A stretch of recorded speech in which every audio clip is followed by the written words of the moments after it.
નમસ્કાર મિત્રો, ગ્રીનલેન્ડમાં તમારું હાર્દિક સ્વાગત છે. આજે આપણે એક સોઇલ સેલ જે ગ્રીનલેન્ડની પ્રોડક્ટ છે અને રૂબિસ્કો ઇમ્પોર્ટ એક મલ્ટીનેશનલ કંપનીની એક સારામાં સારી પ્રોડક્ટ કહેવાય, એની આપણે માહિતી લઈશું. તો મિત્રો, આપણે એક વાત કરીએ કે આપણે કોઈ પણ પાકની અંદર ખાતર અથવા ન્યુટ્રિશન જે આપણે આપતા હોઈએ છીએ, કોના માટે આપીએ છીએ? આપણા પાક માટે આપીએ છીએ કે આપણું ઉત્પાદન આવે. આપણે કોઈ દિવસ જમીનને કઈ જરૂરી વસ્તુ હોય કે જમીનને કઈ આપણે સુધારવા માટે કઈ વસ્તુઓની કોઈ દિવસ ટ્રીટમેન્ટ કરી છે? તો લગભગ આપણે નથી કરી.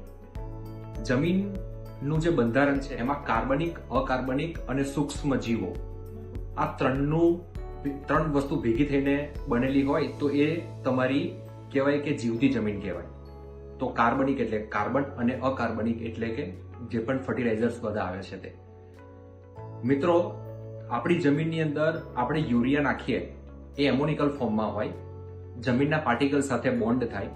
જ્યારે સૂક્ષ્મ તત્વો એને નાઇટ્રાઇટ ફોર્મની અંદર કન્વર્ટ કરે ને તો એ આપણો છોડ નાઇટ્રોજન લઈ શકતો હોય છે. એ જ રીતે ફોસ્ફરસને ફોસ્ફેટિક સોલ્યુબલાઇઝિંગ બેક્ટેરિયા એને કન્વર્ટ કરે તો એ જ ફોસ્ફરસ આપણો છોડ લઈ શકતો હોય. એ રીતે પોટાશ, કેલ્શિયમ, ઝીંક દરેક તત્વોના જ્યારે એ લભ્ય ફોર્મમાં કન્વર્ટ થવા માટે જમીનની અંદર સૂક્ષ્મ જીવો જરૂરી છે.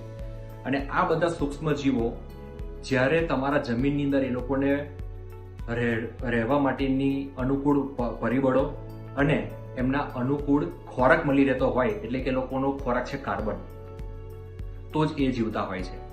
બીજું કે આપણે કોઈ પણ આપણી જમીનો જનરલી 7.5-8ની પીએચની અત્યારે થઈ ગઈ છે. કોઈ પણ પાક આપણે ફોલિયર સ્પ્રેમાં કોઈ પણ સ્પ્રે મારીએ કે જમીનની અંદર આપીએ 6-6.5ની પીએચ ઉપર જ છોડ ફર્ટિલાઇઝર અને પેસ્ટિસાઇડને કન્ઝપ્શન કરી શકતો હોય છે અને પ્રાપ્ત કરતો હોય છે. તો આપણે પીએચનું પણ બંધારણ જરૂર છે અને સૂક્ષ્મ જીવો અને કાર્બન તન્યનું જરૂરી છે. તો સોઇલ સેલ એક એવી પ્રોડક્ટ છે કે જે આ બેક્ટેરિયા માટેનું સૌથી મોટામાં મોટું ફૂડ પૂરું પાડશે. એની અંદર ભરપૂર પ્રમાણની અંદર ઓર્ગેનિક કાર્બન આવેલા છે કે જે બધા બેક્ટેરિયાને એક્ટિવ કરશે. જમીનની પોરોસિટી એટલે કે એની છિદ્રતા વધારશે. જમીન એકદમ ભભરી, ચાણક પૂજા જેવી ભભરી થઈ જાય છે. એટલે કે જમીનની અંદર જે કાર્બનિક, અકાર્બનિક તત્વો અને સૂક્ષ્મ જીવની ગતિવિધિઓ વધારી દેશે. એટલે મિત્રો, જમીન સુધારક તરીકે એક આ જમીનનું રિચાર્જ કહેવાય. અને આ જે તત્વો જે આવેલા છે એ તમારો ખોરાક બનાવીને તમારા ન્યુટ્રિશનને કાર્યશીલતાનું કામ કરે છે. તો જે સોઇલ સેલ છે એ તમે તમારા only to only soil application product છે. એ આપણે 500 ml પ્રતિ એકરનો એનો ડોઝ છે. હાઈ ડેન્સિટી પ્લાન્ટેશન અમુક વેજીટેબલ્સના હોય તો એને તમે 1 લીટર પ્રતિ એકર આપી શકાય છે. તો મિત્રો, સોઇલ સેલ, જમીનને જીવડાવો, તમારા પાકને બચાવો. Happy farming.